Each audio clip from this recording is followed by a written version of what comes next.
GST tidak dapat kawal inflasi.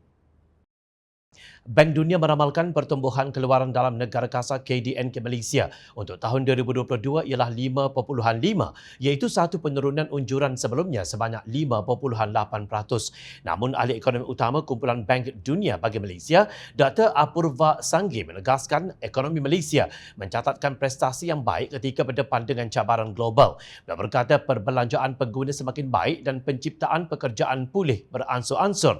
Katanya berdasarkan tinjauan Bank Dunia, perniagaan di Malaysia meraih peningkatan jualan secara beransur-ansur kepada tahap seperti sebelum COVID-19 berikutan bantuan kerajaan semasa pandemik. Menurut beliau, harga komoditi yang tinggi memberi manfaat kepada Malaysia memandangkan komoditi ekspor negara seperti minyak sawit, gas asli, cecair dan petroleum menyumbang 80% daripada keseluruhan komoditi. Kenyataan ini selari dengan pendirian beliau menyokong pelaksanaan cukai barang dan perkhidmatan GST kerana katanya kerajaan akan mendapat hasil berganda berbanding cukai jualan dan perkhidmatan SST. GST lebih stabil berikutan ia merupakan cukai ke atas penggunaan. Pada akhirnya kita semua adalah pengguna, katanya. Apurva berkata demikian dalam program The Nation terbitan bernama TV Selasa lalu.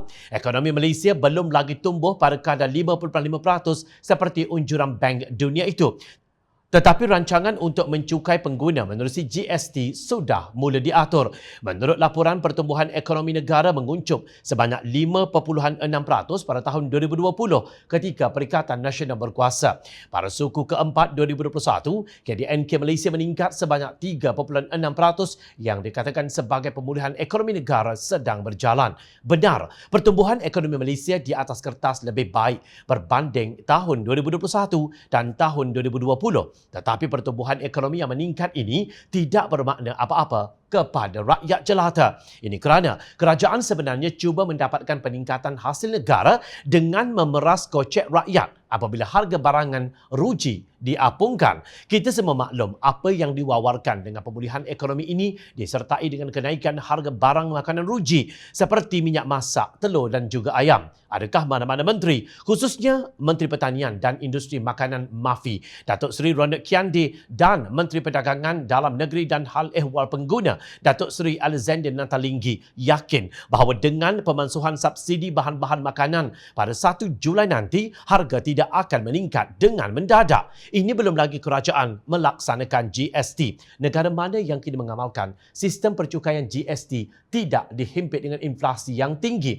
GST tidak akan dapat mengawal inflasi, walaupun kemungkinannya ia membantu untuk meningkatkan pendapatan negara dan pertumbuhan ekonomi. Jom Channel sebelum ini memaparkan bahawa negara-negara yang mengamalkan GST seperti Australia, India, Kanada, New Zealand dan Singapura mengalami inflasi yang teruk antara 5 hingga 6.9%.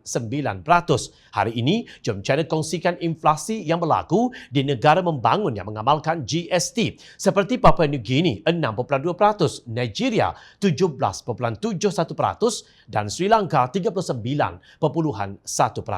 Fikirlah baik-baik. Adakah kita mahu inflasi di negara ini yang mengamalkan sistem cukai jualan dan perkhidmatan melonjak seperti negara-negara berkenaan?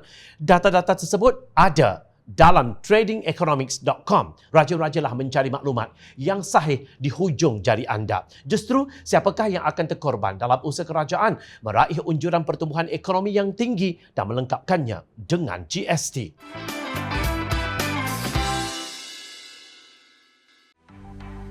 Mencari maklumat dan berita politik yang bebas, kupasan yang tepat, panas. Dapatkannya secara eksklusif hanya di Jom Channel. Komitmen kami, pentasan berita Isnin hingga Jumaat. Berbicara dan isu semasa, kami garapkan secara langsung. Panel-panel berkaliber dan profesional. Interaktif, pandangan anda kami raikan. Jangan lupa bersama kami di setiap hujung minggu dalam edisi khas mingguan. Jom Channel, moving forward, sharing a new experience.